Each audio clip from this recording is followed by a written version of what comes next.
He killed more men than he could count before he turned 18. He was a monster, a weapon, and a ball of rage, fueled by a single desire for revenge. But then, he did the unthinkable and stopped. This is the story of Thorfinn, the Viking who put down his sword to pick up a plow. This is not merely a tale about Vikings or war, but a lesson on what it truly means to be strong. In a violent world, one character stood up and said 4 words that changed anime history. I have no enemies. When Vinland Saga first aired, we thought we knew what we were watching. It appeared to be a classic revenge epic. You had the young, angry protagonist, the villain who wronged him, and a clear goal: kill Askeladd. We cheered for Thorfinn and wanted him to get stronger and win. However, the story tricked us. While we waited for the satisfaction of revenge, the story quietly showed us the cost. We watched a child destroy his own humanity piece by piece, and we called it entertainment. By the time we realized the truth, it was too late. This tragedy was not about how to kill your enemies, but about a boy who forgot how to live. You have to look at the father to understand the son. Thor Snorreson wasn't just strong, he was unbeatable. They called him the Troll of Jom, a warrior so powerful he could take on entire ships of men with his bare hands. However, Thor's had discovered a secret that no one else in the Viking Age understood. He realized that the sword was not a tool of power, but a shackle. When he told a young, confused Thorfinn that a true warrior needs no sword, he was giving his son the answer before the test had even started. Thor's died because he refused to let his violence define him anymore, protecting the very people who wanted to kill him. Most anime protagonists lose their parents, but few react like Thorfinn. He did not just grieve, but broke entirely. Hiding on his father's ship, he watched the only man he idolized get filled with arrows by a dirty trick. In that moment, the warm, curious boy from Iceland died alongside his father. A creature made entirely of hate stood up in his place. He avoided going home to his mother or his sister and jumped onto the enemy's ship. He chose to live with the man who murdered his father, eating scraps and sleeping in the cold just for a chance to kill him. He threw away his entire life for a single moment of vengeance that he lacked the strength to take. Thorfinn became exactly what his father hated for 11 years. He fought as an assassin for Askeladd's band rather than just surviving. We saw him burning villages in England and cutting down soldiers who had done nothing to him. The show does not shy away from this. Thorfinn killed fathers, brothers, and sons. He became a tool for Askeladd's political games, trading the heads of enemy commanders for a duel he would always lose. He was a slave to his anger, convinced that he was a warrior. Looking back now in 2026, with the entire story complete, these scenes are painful to watch. He was a child throwing a tantrum with knives rather than a warrior, unable to see that his enemy was the only father figure he had left. Askeladd might be one of the best written characters in fiction. He used Thorfinn, manipulated him, and mocked him, yet he also taught him. A twisted tragedy defines their dynamic. Askeladd loathed Vikings and their mindless violence, yet he saw Thorfinn, a boy with so much potential, wasting his life on the same empty path. He tried to warn him. In their final duel, Askeladd screamed at Thorfinn, asking him what he would do after he got his revenge. Thorfinn had no answer because he had never thought about a future without hate. Askeladd knew that for the boy to live, the warrior had to die. Askeladd went out on his own terms, denying Thorfinn the satisfaction of the kill. If you enjoy this analysis, click subscribe. We explore character psychology like this every week, and you won't want to miss what comes next. Now, back to the farm. When Askeladd died at the hands of Prince Canute, Thorfinn did not feel relief. He felt nothing.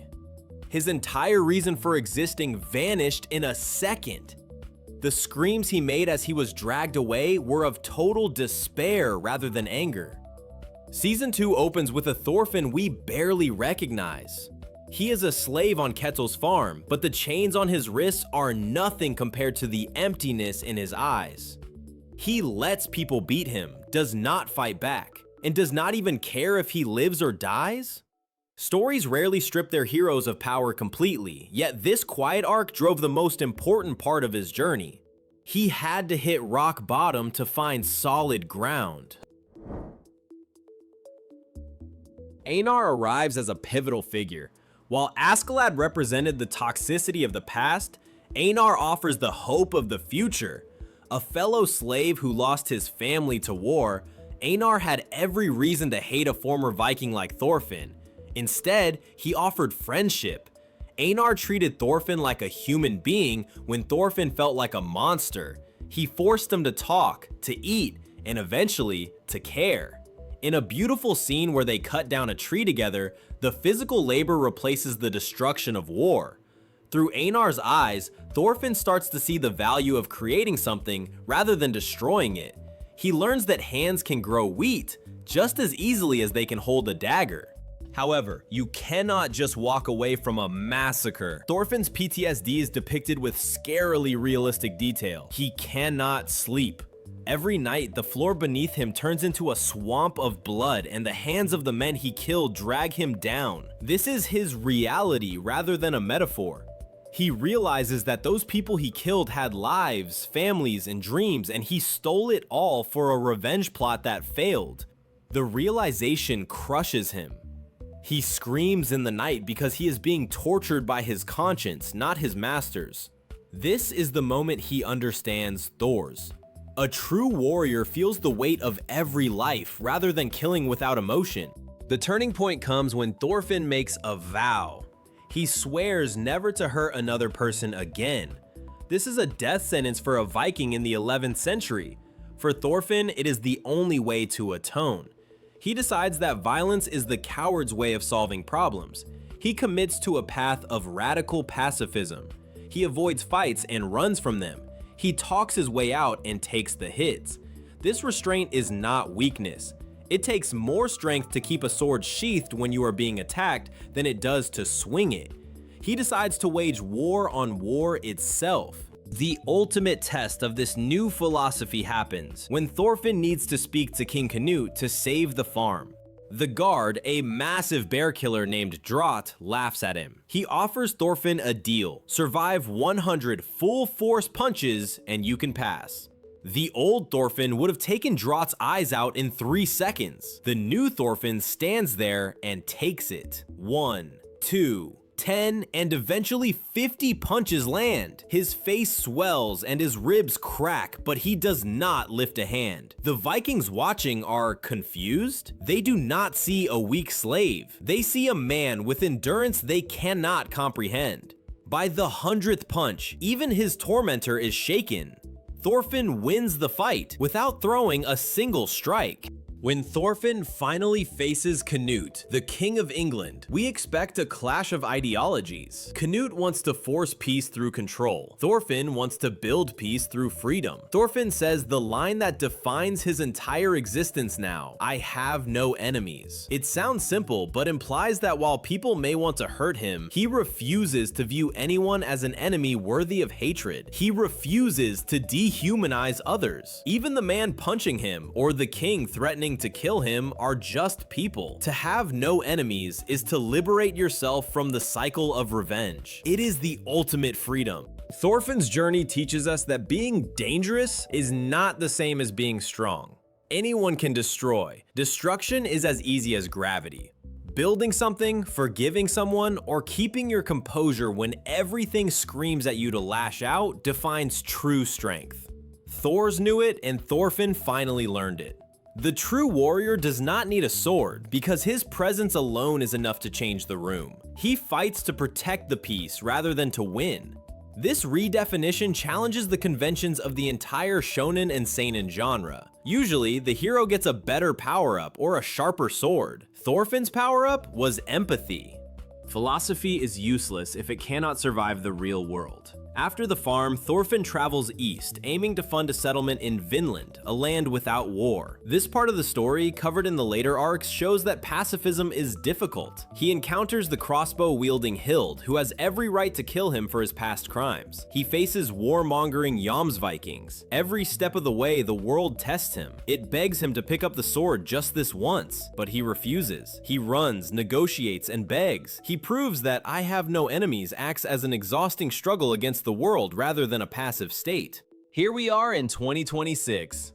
The manga has concluded its legendary run, and the anime continues to adapt this masterpiece. Looking back at the full scope of Makoto Yukimura's work, we see why it resonates so deeply today. In an era where outrage is currency and online spaces encourage conflict, Thorfinn's message is countercultural. We are addicted to conflict, and Thorfinn asks us to detach from it.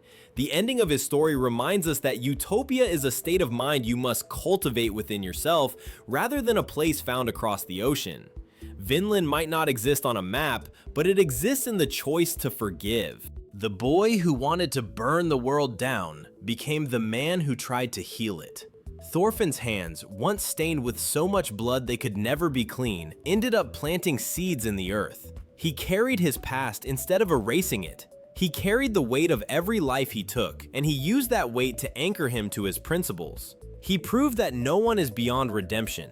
If a child soldier raised by Vikings can learn to love peace, then there is hope for everyone. He started with nothing but enemies, yet he ended with none.